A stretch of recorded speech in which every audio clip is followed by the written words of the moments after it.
one of the most striking and arresting images I liked from the novel was the house that was covered with the red paint.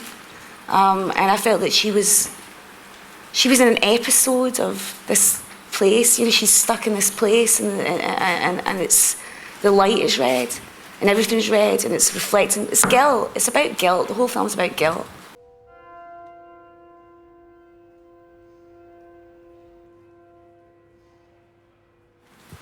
I mean, this film is not social commentary, but it happens to be true that, as far as I'm aware, that generally speaking, in situations where particularly a son is violent,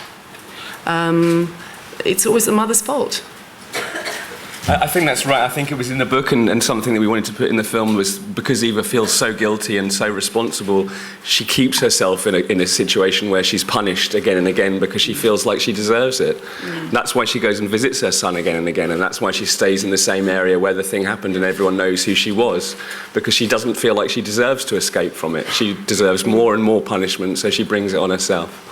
But I think the reason for that, and this is where the film makes a really radical suggestion, is that I would suggest that maybe what's even more frightening for a woman than the idea of giving birth to an alien violence is the concept of giving birth to her own violence.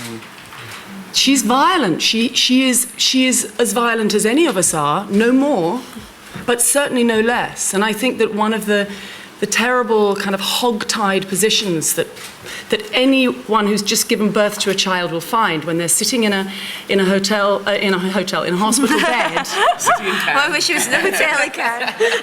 Like in the movies when people have babies and they're, you know, particularly in television films, when they're sitting in a hospital room and there's flowers everywhere and they're all powdered and made up magically and like this, and they have a baby and it's all really lovely and they start getting, you know, pink baby clothes and it's all just flowers. I mean, anyone who has been in that zone, even I suggest someone who's been to visit somebody who's in that zone, will know that that is fiction. And it's, as I say, a truly, truly murderous business, giving birth. And it's violent. It's a violent place to go. And it has, it leaves inevitably, if one doesn't embrace that, I think, if one can't embrace it, and it's really tough to do that, then you're up a gum tree, because it means you're going to be cutting off a whole part of yourself.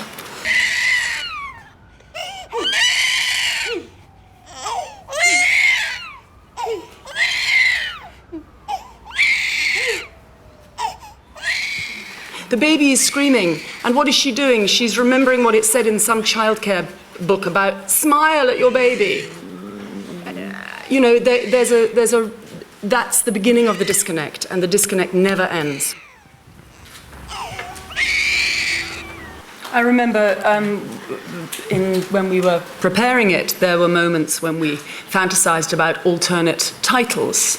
And not only because Luke Rogue is one of our producers, but I remember we talked a lot about a potential for it to be called Performance, because it is really the film, more than the book, but the film really does deal with this concept of artifice, of disconnect within a family, of people just saying, just acting roles, acting the role of the father.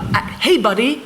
You know, where does that come from? I don't know, but there's obviously a cue card somewhere which says that that's what fathers say when they come home from work. And there are all sorts of cue cards for mothers too. And that feeling for Kevin, that they're all faking it, and he wants them to connect with him. He wants their attention, and he wants to actually communicate with him. He's super bright, and that can be a really lonely place to be when people are kind of faking it with you.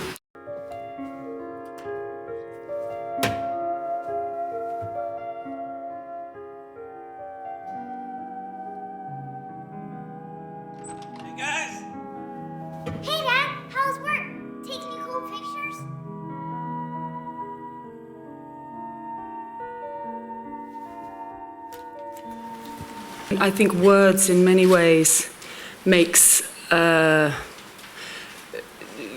looking at life really complicated in the cinema. I'm of the belief that cinema went downhill since people started talking in it. And I would have made any film that Lynn proposed we make together, but when she proposed this opportunity, one of the first things that I saw was an opportunity to be this interior and this lonely. And in many ways, I think that being a parent is like writing one long letter that you never send. I mean, if you've had enough sleep and if you're sort of relaxed enough, then you end up sending that letter to your child. But it generally gets lost in the post. And I think that feeling of being, at the end of the day, left with yourself. Of course, in Eva's case, it's extreme. It's like a nightmare scenario. But it's not that far from the everyday experience of being a parent, being really up against your own monologue, whoever you're talking to. So the lack of words and the feeling of isolation was, if anything, an easy thing in terms of the performance. Because it's not about facts, it's about feelings, this film. It's truly about emotion. I mean, when Lynn talks about the red, it's a bloody business having a family. It's certainly a very bloody business being a parent. And it's a really bloody business being a child, as we know. And I think that feeling of being the only thing that you can really hear, being your own pulse, your own blood beat, is really kind of the emotional soundtrack of the film. Beauty, violence, they've got something, there's a beauty in violence, I guess. It's a really hard thing for me to say. I definitely didn't want to show something, over the top, gratuitous violence. There's no violence in this film, you only see aftermath. There's only aftermath. Every Hollywood movie is violent, much more violent than this. That's why I find it surprising if people find it so violent, because you don't see any violence.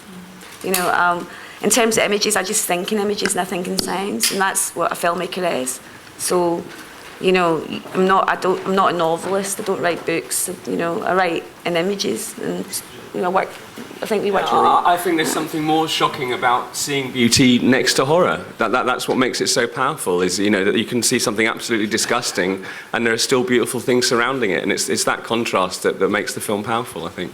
Hope. And also, it occurs to me that maybe that's a part of it, and I do believe it's unconscious in the film, because I think that Lynn is such an instinctive filmmaker that she would make an image without even being able to assess it in a way. Yeah, that's true. But I think that maybe, and it only just occurs to me now, maybe that's a part, and we'll see as the film plays out. You're the first audience to have ever seen it. Yeah. Maybe that will be a useful part of the experience of seeing the film, feeling one's response to the beauty and then feeling the guilt of the response to the beauty. It might be a part of attaching an audience to the film. I don't know. We'll see. I think it's really interesting. Kevin comes from quite a middle-class, American background. I mean, he's got everything. He has it all, but he doesn't have a lot of purpose. And I think that's one thing that, these kids that do these things tend to be, middle class. It's like they're not like coming from a bad, broken home, poor home. They tend to have this rage inside them. I think that it reflects partly a society where there's a spoilt child in the room. We keep feeding the child, and it becomes bigger and bigger and bigger until he overtakes us. So in some sense, I made this metaphor in the film about our society too, that we're ignoring the spoilt child. We're ignoring this child. We're giving it, we're feeding it, and we're not slapping it. So I guess, there's a violence that in Kevin that's about a bigger violence, which is about the violence in the world, I think, which is to turn a blind eye to what's happening. You're going to create monsters. Well, haven't you ever wished you had somebody else around to play with? No. You might like it. What if I don't like it? Then you get used to it.